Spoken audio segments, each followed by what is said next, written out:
روزے کی حالت کے اندر ڈرپ لگوانا یا انجیکشن وغیرہ لگوانا، اس سے روزہ نہیں ٹوٹتا، لیکن محض قوت کی غرض سے ایسا کرنا یہ مکروہ ہے۔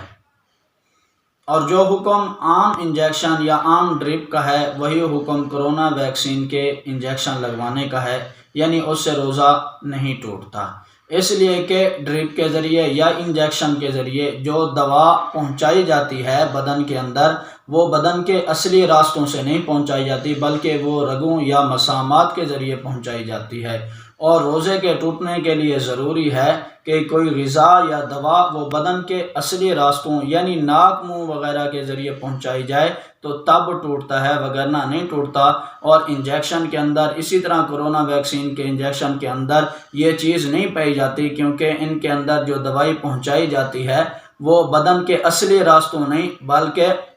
وہ مسامات یا رگوں کے ذریعے دوائی پہنچائی جاتی ہے، لہذا اس سے روزہ نہیں ٹوٹتا۔ لیکن بہتر یہ ہے کہ کرونا ویکسین کا انجیکشن یا کوئی عام انجیکشن جو ہے وہ افطار کے بعد لگوایا جائے۔